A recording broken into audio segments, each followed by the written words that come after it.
My viewers, now let's take a look at this question again. Now we have to find the derivative of sec x. Okay. Now let's take out the solution. Now this kind of question don't need to be panicked when it comes to trigonometric functions. You just need to know the principle that guide trigonometry identity and its functions. Okay. Now I think of like in my next video. Now I believe that I'm going to be breaking down the functions of that we have on our trigonometry identities. Are we there now? So now let's take a look at this now. We have to find the derivative of sec x. Okay. Now when it comes to this aspect now, we have solution down, right? First you have to do is that you say that let any variable or get to represent to be equal to this function which is sec x, right? Got to sec x. Now in trigonometry identities of functions, sec x simply means what? It simply means that we have the inverse of inverse of cos. I'll give us sec x. And what is the inverse of cos? That means that inverse of cos simply means 1 over over cos. I'll give all this sec x, right? So it means that sec x is equals to 1 over over cos x. Are we good now? This is our as x, right? So you have to put s there. Now what next step to this is that it means that y have changed now, right? So we have sec x equals to 1 over cos x. Now in this case now we don't have any variable at the top, right? We just only have a constant number which is 1, and we have cos x, and that's a variable of s, right? So it means that instead of me writing don't forget, instead of me writing du over dx, I'm going to write like d over over dx.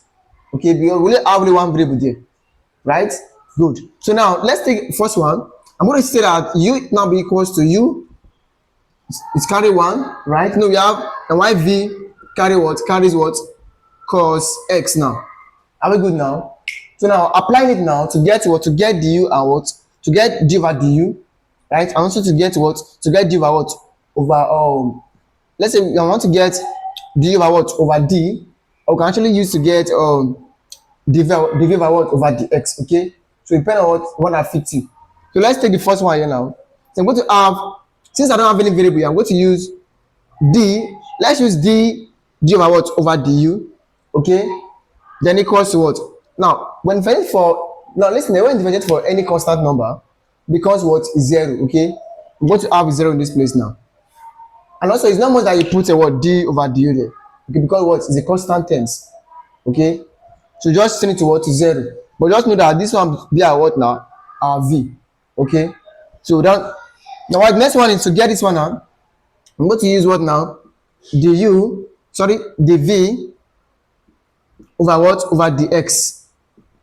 Now remember that I told you guys that when you are differentiating for cos x, you are going to use that will become minus sine x, right?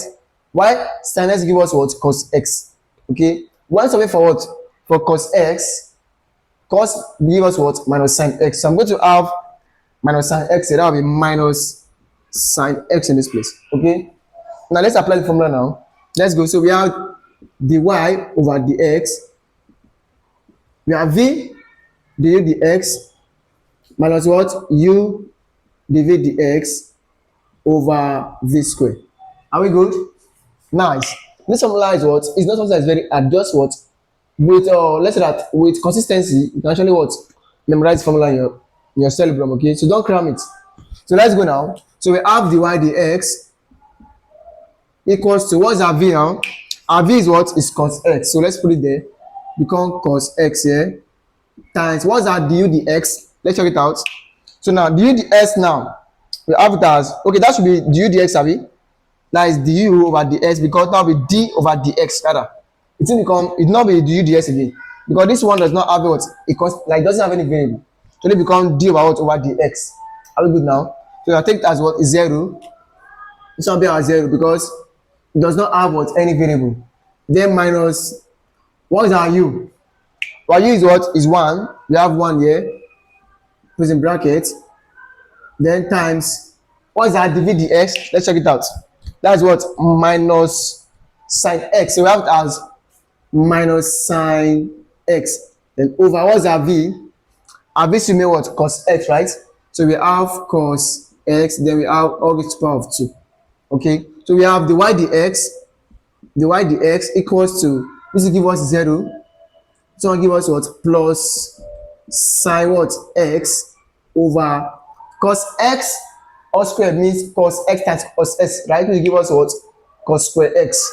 So we have cos square x here, cos square x, right? Now the next study is what now? It's what to add this zero and this sign together to give us what? Sine. Okay, so we have the y dx equals to sine x over what? Over cos square what? X. Now the next step now we need to isolate what? Isolate cos square x. So we can find the function of what?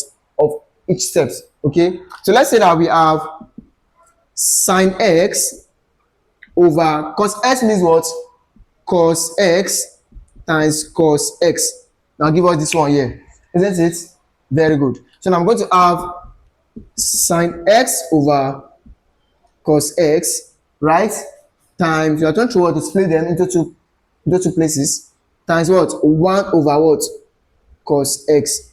It means that when I multiply this one and this sine, give us what? Sine x. Why this cos and this cos give us what? Cos square x, right? Which means that, this simply means that we are going to get the same answer that we have in this place. Are we good now? So now let's try to what? To follow this theorem now. So we have the y over the x equals to, now what is sine x over cos x? Sine over cos, it means what? It means tan x. Okay, so we don't know this, make sure you jot it down. It means tan x. Then what do you have there? Times 1 over cos, it means what? It means sec x, right? So we have that as what? Sec x. So when we multiply together now, we're going to have the y dx to give us what? Tan x sec x. That's the final answer.